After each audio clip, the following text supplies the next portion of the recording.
When people come into my counseling office, I hear some common themes, frankly, that they're trying to come to terms with. Usually they're here because they're struggling with anger and depression, anxiety, some sort of emotion like that, shame and guilt and the things that go along with that, insecurities. And those emotions are set up by relationships that have not gone well. And at the base of all of that, one of the things that I have learned is that these individuals, they might have some narcissistic tendencies themselves. And by that, I mean they have such a high need for control and a low level of empathy and an attitude of entitlement that they themselves are setting up a way of life that's not good. More often than not, though, I find that these are individuals who have been exposed to the narcissist, who keep coming at them with very poorly conceived ideas about how life is supposed to go. Now, today I'm going to talk with you from my heart. One of the things that I like to do is I like to just examine the human condition, and I want to figure out what is it that can cause things to go wrong, and what kind of principles do we need to build upon so that things will go right. And I'm going to identify 5 basic principles that narcissists just simply can't come to terms with. And I want you to be able to see that so that as you understand their inability to do life well, you can recognize these are not individuals that you're going to filter your life through, but you're going to be able to develop a much better way of life, a much different foundation that's going to be distinct from them. It's called boundaries, by the way. So let's get right to it. The first principle that narcissists just absolutely do not understand is very basic. And that is, each person, no matter what their station in life, deserves dignity. That's very basic, isn't it? And you would, if you're a normal person, you would say, well, sure, everybody deserves dignity.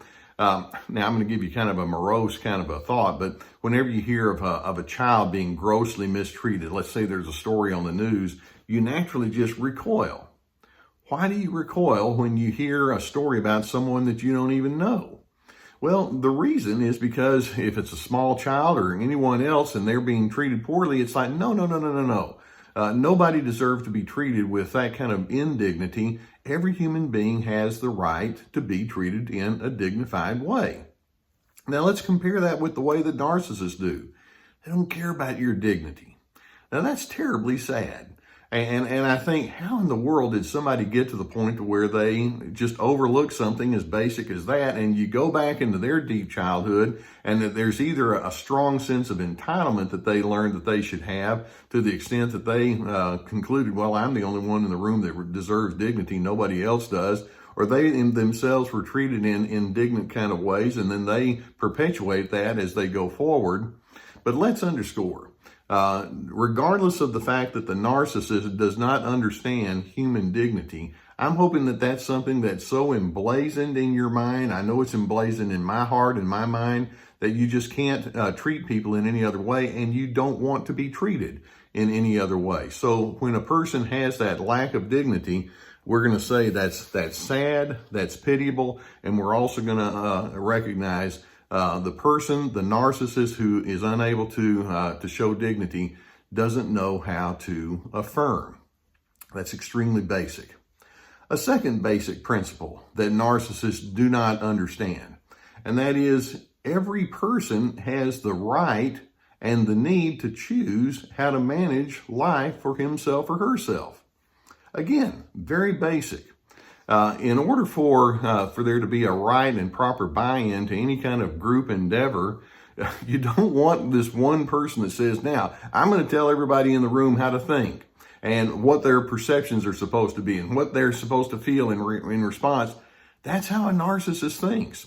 They've completely missed on that basic principle that says every individual needs to choose for themselves. And this, of course, sets up a lot of possibilities for good communication. If you can buy into this principle that every person has the right to choose for themselves, it means we have discussions. It means we solicit and elicit input from other individuals. It means that we have a sense of collaboration. No one individual has to have the final word. Narcissists ultimately don't know how to be right.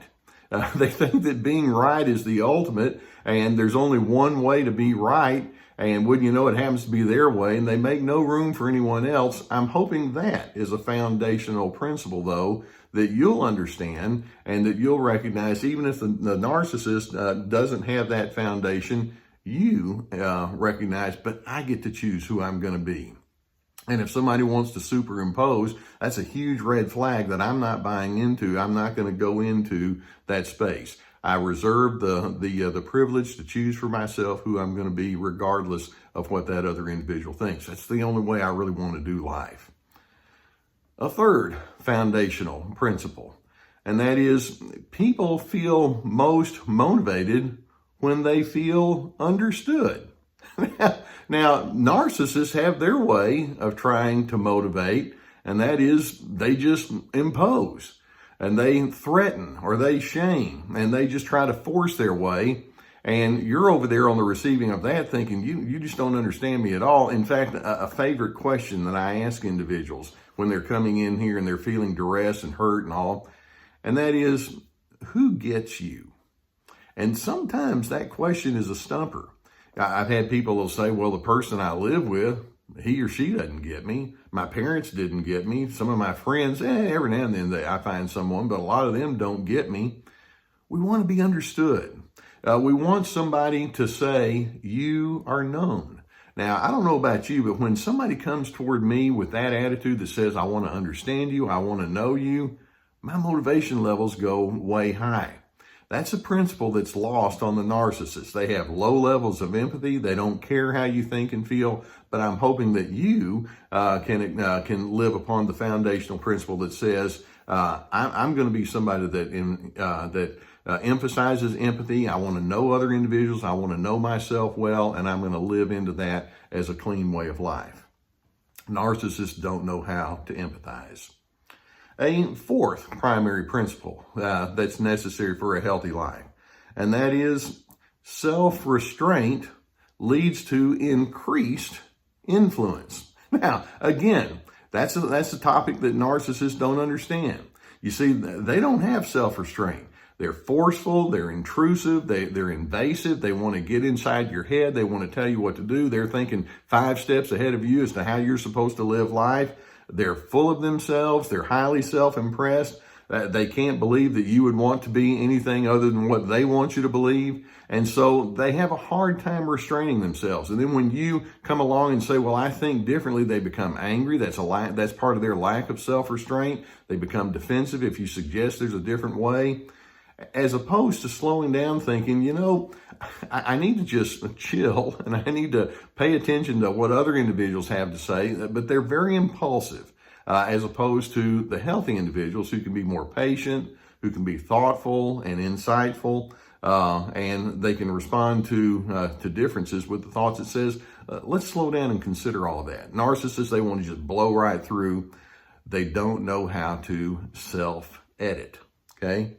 And then there's a fifth primary principle. And this is, to me, the ultimate one, and I want you to hear my heart on this one. It's the most simple, but it's also the most profound. And that is, love wins. That sounds so basic, but love wins. And I want you to think about when you go to a funeral or a ceremony after somebody has died, and just think about what they tend to say about those individuals. And I want you to think about what you want people to say about you when you're the one up there in the pine box and they're talking about. You want them to say things like, yeah, that was a selfish person, or they were impossible to please, or they're constantly putting other people down. No, you don't want to hear that. Okay, I was being facetious. You want to hear something like, this person knew the essence of love. They knew how to bring out the best in other individuals. They were naturally kind, and that person cared. They were inclusive. They brought out the best in other individuals. That's when you know that you've lived a good life. And I'm hoping that when you're at that stage in life where people are trying to summarize who you are, they'll say, you got it. You got the essence of love. You win.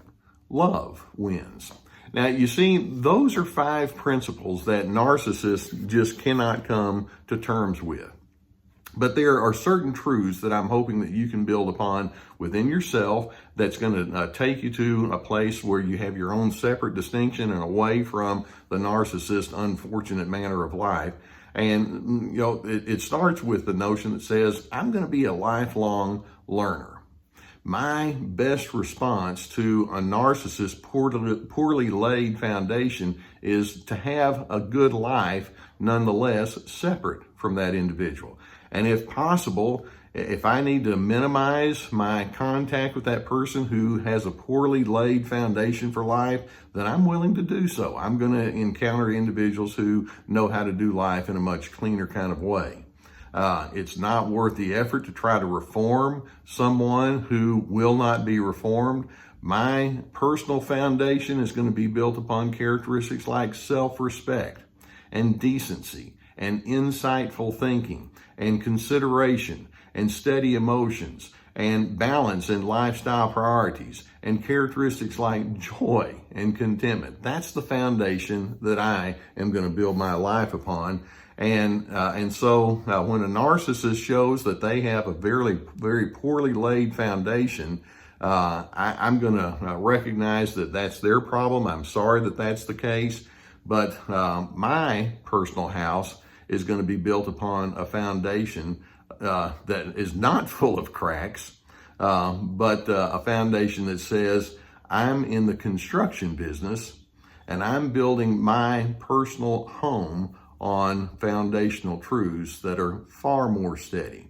So I'm hoping that you can pick up on those 5 foundational truths that I have, that I've listed here, recognize they're truths that narcissists can't come to terms with, but I want you to build upon that because it's so necessary for you to have a good understanding of the human condition and for you to live in to the goodness of what you can be. You'll notice that Gus, he jumped out of his chair. He's actually right up here next to me. He wanted to get a front row seat. If you haven't already subscribed, I would encourage you to do so. Also, there are times when you listen to things like this and you've read things and articles about this kind of topic, and it may stir up some thought in you and you'd like to seek some counseling. And if that's the case, we've vetted a trusted sponsor that provides counseling online. And right now, that's a very popular kind of thing. And if you'd like to pursue that, we have a link below that will help you in that respect. In addition, we have links to my online video workshops, my books, and we have coffee mugs.